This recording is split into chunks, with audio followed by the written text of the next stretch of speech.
ప్రియ సోదరీ సోదరులారా, మన వాక్య పాఠం మత్తయి సువార్త 2వ అధ్యాయం 1 నుండి 12వ వచనం వరకు. పాఠాన్ని ధ్యానపూర్వకంగా సావధానంగా వినండి. రాజైన హేరోదు దినములందు యూదయ్య దేశపు బెత్లెహేములో యేసు పుట్టిన పిమ్మట ఇదిగో తూర్పు దేశపు జ్ఞానులు యెరూషలేమునకు వచ్చారు. హెరోదు రాజెవరు? బెత్లెహేము ఎలాంటి ఊరు? తూర్పు దేశపు జ్ఞానుల సంగతేమిటి? ఈ విశేషాలను ఈ పాఠంలో నేర్చుకుందాము. రాజైన హెరోదు ఎదోము వంశానికి చెందినవాడు. ఎదోము వంశమంటే ఏశావు సంతతి గనుకే హెరోదు యూదులకు శత్రువు. హెరోదు బహు క్రూరుడు. ఇతడు యెరూషలేము దేవాలయాన్ని తిరిగి కట్టించాడు. భక్తి కలిగి ఆలయం నిర్మించాడనుకుంటున్నారా? అలాంటిదేమీ లేదు. తన గొప్పను చాటుకోవడానికి అలా చేశాడంతే. ఇతడు యూదులకు వ్యతిరేకి అవటం చేత యేసును ఏ విధంగానైనా చంపాలని చూచాడు. హెరోదు అనే పేరుకు గర్వం అని అర్థం. పేరుకు తగిన తీరు. పాలస్తీనా రాజులకు హెరోదు అనేది బిరుదమైపోయింది. హెరోదులు 7 దాకా ఉన్నారు. అందరూ హెరోదులే. మొదటి హెరోదు, రెండో హెరోదు, మహాహెరోదు అంటూ వారిని గుర్తించాలి. యేసు ప్రభు కాలంలో రాజ్యం వెలగబెట్టిన హెరోదు మహాహెరోదు, అనగా గొప్ప చక్రవర్తి అయిన హెరోదు. ఇతని హయాములోనే యూదయ్య దేశపు బెత్లెహేములో యేసు పుట్టాడు. మరి బెత్లెహేము సంగతేమిటి? ఈ బెత్లెహేము జనపదానికి బైబిలులో ఎంతో ప్రాధాన్యం ఉంది. బెత్లెహేము అంటే రొట్టెల గృహం, ఆహారశాల. పూర్వం ఈ ఊరి పేరు ఎఫ్రాతా. యాకోబు భార్య అయిన రాహేలు మరణించినప్పుడు ఆమెను ఈ బెత్లెహేములోనే పాతిపెట్టారు. నయోమి, ఎలీమెలెకు అనే వారి ఊరు బెత్లెహేమే. రూతు భర్త బోయజు ఊరు కూడా బెత్లెహేమే. దావీదు గొప్ప రాజు, అతని ఊరు కూడా బెత్లెహేము. ఈ బెత్లెహేములోనే యేసు ప్రభు పుడతాడని మీకా ప్రవచించాడు. మీకా 2వ అధ్యాయం 12-13 వచనాల్లోని ప్రవచనం. ఇశ్రాయేలు, యూదా జనాంగములను ఒకటిగా సమకూర్చి యేసుక్రీస్తు వారికి రాజై పరిపాలిస్తాడు. ఈ ప్రవచనం యేసు ప్రభు 2వ రాకడలో నెరవేరుతుంది. యేసు ప్రభు ఈ లోకమంతటినీ ఏలుతాడని, విశ్వవ్యాప్తంగా నీతి, శాంతి, సమాధానములు స్థాపిస్తాడని మీకా ప్రవక్త ముందుగానే ప్రవచించాడు. అందుచేతనే యేసు ప్రభు పుట్టినప్పుడు ఆయన సందర్శనార్థమై వచ్చిన జ్ఞానులు అడిగారు, యూదులకు రాజుగా పుట్టిన శిశువు ఎక్కడున్నాడు? హెరోదు రాజు కలవరపడ్డాడు. ప్రధాన యాజకులను, శాస్త్రులను వెంటనే పిలిపించాడు. వారిని ఇదే సంగతి అడిగాడు. వారు మీకా గ్రంథం 5వ అధ్యాయం 2వ వచనంలోని ప్రవచనాన్ని గురించే చెప్పారు. మీకా గ్రంథం 5వ అధ్యాయం 2వ వచనం యొక్క నెరవేర్పు మత్తయి సువార్త 2వ అధ్యాయం 1 నుండి 5వ వచనం వరకు నెరవేరింది. బెత్లెహేము ఎఫ్రాతా, యూదావారి కుటుంబాలలో నీవు స్వల్ప గ్రామమైనా నా కొరకు ఇశ్రాయేలీయులను ఏలబోయేవాడు నీలో నుండి వస్తాడు. పురాతన కాలము మొదలుకొని శాశ్వత కాలము ఆయన ప్రత్యక్షమవుతూ ఉన్నాడు. మీకా ప్రవచనానుసారంగానే యేసు ప్రభువు బెత్లెహేములో పుట్టాడు. సరే, ఇప్పుడు తూర్పు దేశీయులైన జ్ఞానులను చూడండి. వీరికి బిరుదు ఎలా వచ్చింది? వీరు జ్ఞానులు ఎలా అయ్యారు? వీరు ఖగోళ శాస్త్రంలో ఆరితేరినవారు. నక్షత్ర శాస్త్ర పరిశోధకులు, పండితులు. పారసీకంలో వీరిని మేగై అంటారు. జ్యోతిషం, తాంత్రిక, కనుకట్టు విద్యలు వీరి వ్యాసంగాలు. పారసీక గ్రంథాలలో రాయబడింది, ఒక మహానుభావుడు పుడతాడు, అప్పుడు అసాధారణమైన నక్షత్రం ఆకాశంలో మెరుస్తుంది. ఈ మేగై జ్ఞానులు పారసీక గ్రంథ భాండాగారాన్ని పుడిసిట పట్టిన మేధావులు. పుట్టిన ఆ మహానుభావుణ్ణి అన్వేషిస్తూ యాత్రను ఆరంభించారు. ఈ జ్ఞానులను గురించి పలు విధాల గాథలు అనుసృతంగా చెప్పుకుంటారు.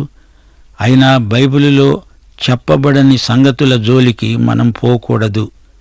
దేవుడు మనకు చెప్పదలుచుకున్నదంతా రాయించి పెట్టాడు. దైవావేశము వల్ల కలిగిన పవిత్ర లేఖనమిది. మత్తయి సువార్త 2:2 యూదుల రాజుగా పుట్టినవాడు ఎక్కడ ఉన్నాడు? తూర్పు దిక్కున మేము ఆయన నక్షత్రమును చూచి ఆయనను పూజింపవచ్చాము.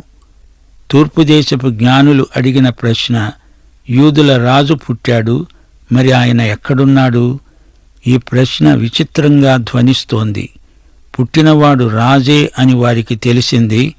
వారేదో నక్షత్రాన్ని చూడడం కాదు, ఆయన నక్షత్రాన్నే చూచాము అంటున్నారు. సంఖ్యాకాండం 24:17 ఆయనను చూస్తున్నాను గాని ప్రస్తుతమున ఉన్నట్లు కాదు, ఆయనను చూస్తున్నాను గాని సమీపమున ఉన్నట్టు కాదు. నక్షత్రము యాకోబులో ఉదయిస్తుంది, రాజదండము ఇశ్రాయేలులో నుండి లేస్తుంది. అది మోయాబు ప్రాంతాలను కొడుతుంది, కలహవీరులందరినీ నాశనం చేస్తుంది. యాకోబు అంటే ఇశ్రాయేలు జనాంగమే. నక్షత్రం ఇశ్రాయేలు జాతిలో ఉదయిస్తుంది. రాజదండము అనగా దాన్ని ధరించిన రాజు ఇశ్రాయేలులో నుండి వస్తాడు. ఇది బిలాము పలికిన ప్రవచనం. దేవునికి స్తోత్రం. నక్షత్రము, రాజదండము ఒకదాని వెంబడి ఒకటి కదలాలి. ఆ నక్షత్రానికి సూచనగా ఉన్న ఇశ్రాయేలు జనాంగములో నుండి మెస్సియా యేసురాజు జన్మించాడు. ఈ తలంపు ఎంతో రమ్యము, ఆహ్లాదకరము. ఈ జ్ఞానులు మోషే ధర్మశాస్త్రాన్ని కూడా పరిశోధించినట్లు కనపడుతున్నది. మత్తయి సువార్త 2:3 హెరోదురాజు ఈ సంగతి విన్నప్పుడు అతడు అతనితో కూడా యెరూషలేము వారందరూ కలవరపడ్డారు. జ్ఞానుల మాటలు హెరోదురాజును కలవరపెట్టాయి. అసలే హెరోదురాజు గర్విష్ఠుడు, ఎదోమీయుడు, హత్యా రాజకీయాలలో ముక్కాకలు తీరినవాడు, అసూయ నిలువెల్లా నిండిన కుటిల స్వభావుడు. తను తప్ప మరెవరూ గొప్పవారు లేరు, ఉండకూడదు. అది అతని అహంభావం. వాస్తవానికి యేసు పుట్టుక సమస్త ప్రజలకు ఆనందకారణమైతే ఇది హెరోదుకు, యెరూషలేము పౌరులకు కలవర కారణమైంది.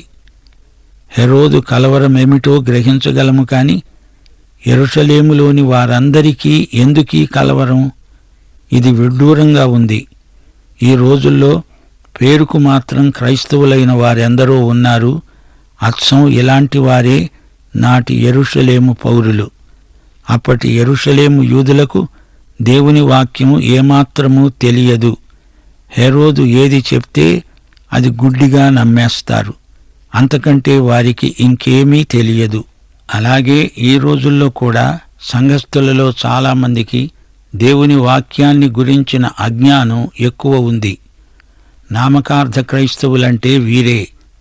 వాక్యం తెలుసు అనుకుంటారే గాని అది సరైన జ్ఞానం కాదు.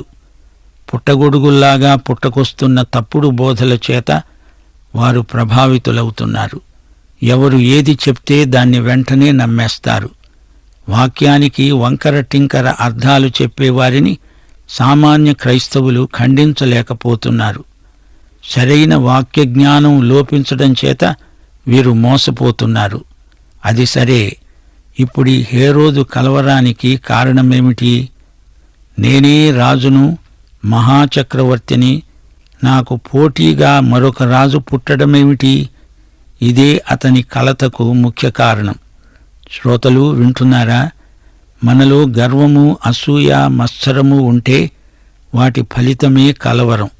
నీకంటే ఎవరైనా పైకి వస్తుంటే నీలో అహంభావం పైకి లేస్తుంది. దాన్ని సహించలేవు. అసూయ నీ హృదయాన్ని అట్టిట్టు చేస్తుంది, కలవరపరుస్తుంది.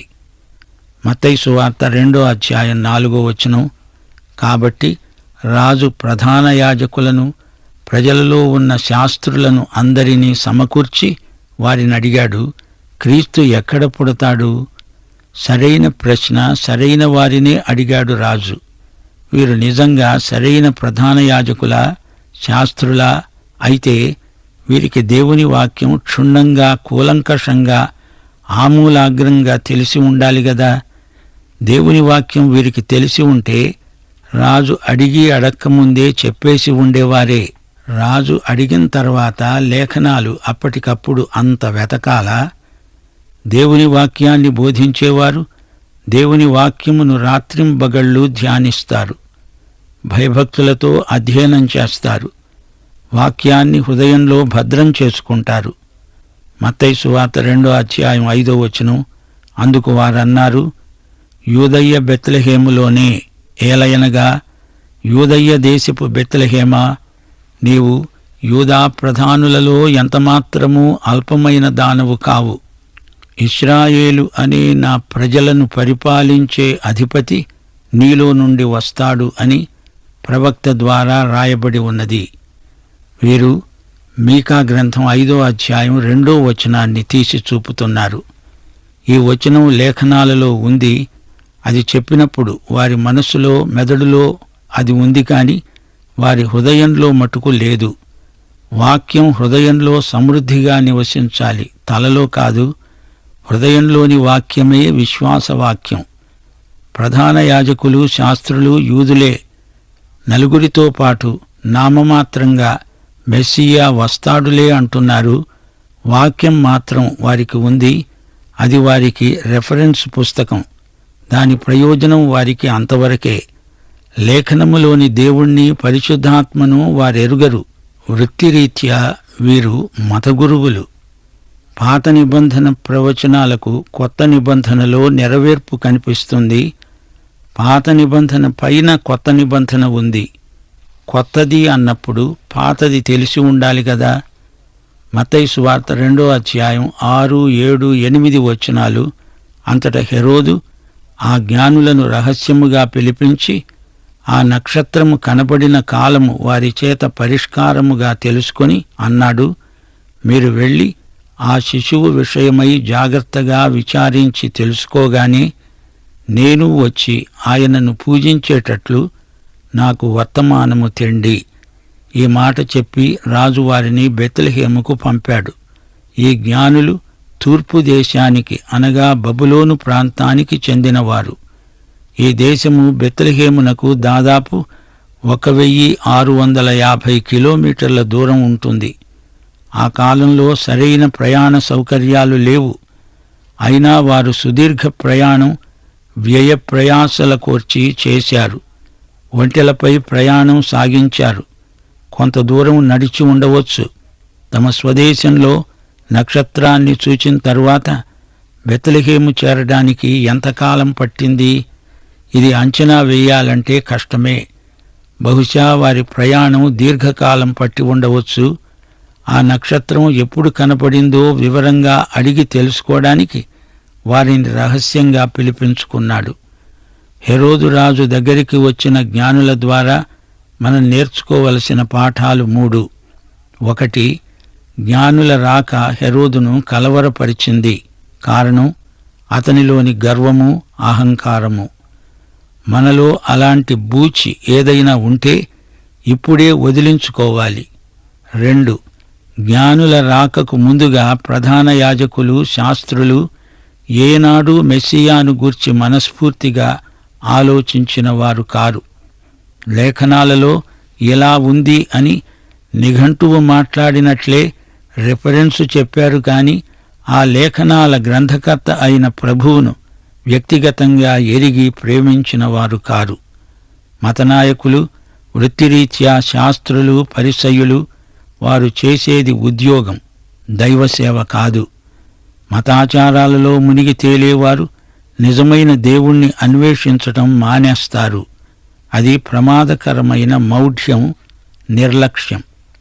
దైవసేవను ఒక ఉద్యమంగా ఎంచాలి, కాని దాన్ని ఒక ఉద్యోగంగా చూడకూడదు. 3. వారి అన్వేషణలో ఎన్ని కష్టాలు ఎదుర్కోవలసి వచ్చినా వారు పట్టు విడవలేదు. అది వారి దీక్ష. వారి అన్వేషణకు తగ్గ ఫలం లభించింది. చరితార్థులయ్యారు. వారి గమ్యం యేసు. ఆయన్ను చేరారు.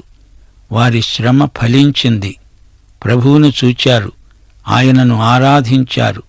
జ్ఞానులు అనే మాట యేసును చూచినప్పుడే వారి పట్ల సార్థకమైంది. అంతవరకు వారు అన్వేషకులు, ఇప్పుడో వారు జ్ఞానులు. రాజేమన్నాడు? మీరు వెళ్ళి ఆ శిశువు సంగతి జాగ్రత్తగా విచారించి తెలుసుకోగానే నాకు వర్తమానం తెండి, నేను వచ్చి ఆయనను ఆరాధిస్తాను. రాజు వారిని బెత్లెహేముకు వెళ్ళండి అని చెప్పి పంపాడు. ఎంత మృదువుగా, ఎంత నమ్రతగా ఉన్నాయి మాటలు. నోరు మాట్లాడుతుంటే నొసలు వెక్కిరిస్తోందిట. ఈ మాటలు హెరోదు యొక్క హృదయంలో నుంచి వచ్చినవి కాదు. హెరోదు అసలు ఎలాంటివాడు? అతడు క్రూరుడు, గర్విష్టి, వేషధారి, తేనె పూసిన కత్తిలాంటివాడు. శాస్త్రులు చెప్పింది వినగానే హెరోదు కోపడలేదు. తన హృదయంలో ఉన్న ద్వేషాన్ని, విషాన్ని ఏమాత్రమూ వెళ్ళగక్కలేదు. ఇదే రాజకీయమంటే. తన కోపాన్ని, ద్వేషాన్ని దిగమింగినవాడై జ్ఞానులను మోసం చేయడానికి కల్లబుల్లి మాటలు చెబుతున్నాడు. జ్ఞానులు, మీరు వెళ్ళండి, ఆ శిశువు ఆచూకీ తెలుసుకోండి, నాకు కబురు తిండి, క్షేమంగా వెళ్ళి లాభంగా రండి అంటున్నాడు. నాక్కూడా ఆయన్ను ఆరాధించాలని ఉంది అని పైకి అంటున్నాడు గాని అతడు స్వగతంలో ఆ శిశువును చంపాలని ఉంది అనుకుంటున్నాడు. అనుకున్నది ఒకటి, అన్నది మరొకటి. ఇది హెరోదీయ నటన, హెరోదు బతుకు వేషధారణ. ప్రియ శ్రోత, ప్రభువుకు మరుగైనది ఏదీ లేదు. ఆయన నీ ఆంతర్యము బాగా ఎరిగినవాడు. ఎదుటి వ్యక్తిని మోసం చేయగలవు, నిన్ను నీవు కూడా మోసం చేసుకుంటావు, గాని దేవుణ్ణి ఎవరూ మోసం చెయ్యలేరు. మోసపోవద్దు, దేవుడు వెక్కిరించబడడు. నీవు ఏది విత్తుతావో అదే పంట కోస్తావు. హెరోదు జీవితం మనకు ఈ రోజున గొప్ప హెచ్చరిక. ఒక చెడ్డ కార్యం తలపెట్టి మంచి కార్యం చేస్తున్నట్లు హెరోదు నటిస్తున్నాడు. నీ ఉద్దేశ్యము, నీవు వాడే పద్ధతి రెండూ సరిగా ఉండాలి, పవిత్రమై ఉండాలి. చెడు ఉద్దేశ్యంతో మంచి పని చేసినా, మంచి ఉద్దేశ్యంతో చెడ్డ పని చేసినా అంతా చెడుగే. మన జీవితాలు దేవుని ఎదుట, మనుషుల ఎదుట తేటగా, యథార్థంగా ఉండాలి. లేకపోతే అది హెరోదీయమైపోతుంది. మత్తయి సువార్త 2:9 వారు అనగా జ్ఞానులు రాజు మాట విని బయలుదేరి వెడుతూ ఉండగా, ఇదిగో తూర్పు దేశమున వారు చూచిన నక్షత్రము ఆ శిశువు ఉండిన చోటికి మీదుగా వచ్చి నిలిచే వరకు వారికి ముందుగా నడిచింది. శ్రోతలు, వారు ఖగోళ శాస్త్రంలో గొప్ప మేధావులైతే కావచ్చుగాని ఆధ్యాత్మిక విషయాలలో అంత వివేకం వీరికి ఉన్నట్లు లేదు. వారు రాజు మాటలు విన్నారు గాని రాజు యొక్క మనోభావం, అతని మనస్తత్వం పసిగట్టగలిగేటంత వివేకం వారికి లేదు. జ్ఞానులు తూర్పు దేశంలో నక్షత్రం చూచారు. మరల ఇప్పుడు వారికి ఆ నక్షత్రం కనబడింది. నక్షత్రం ఇప్పుడు జోక్యం కలిగించుకోవలసి వచ్చింది. నక్షత్రం వారిని తిన్నగా యేసు బాలుడున్న చోటికి నడిపించింది. హెరోదు చెప్పిన చోటికి కాదు.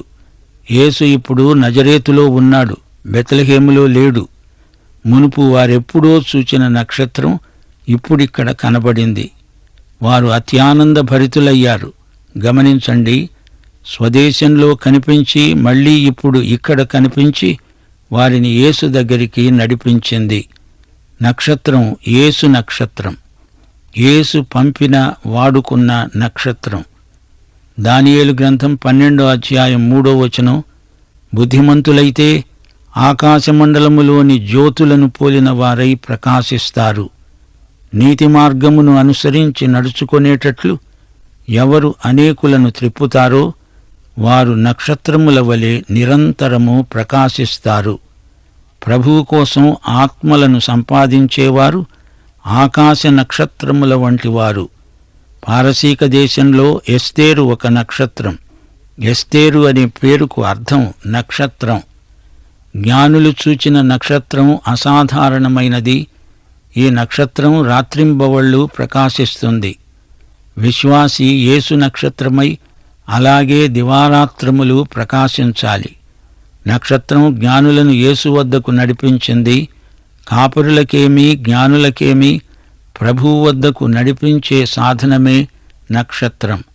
అలాంటి నక్షత్రాలం మనమే.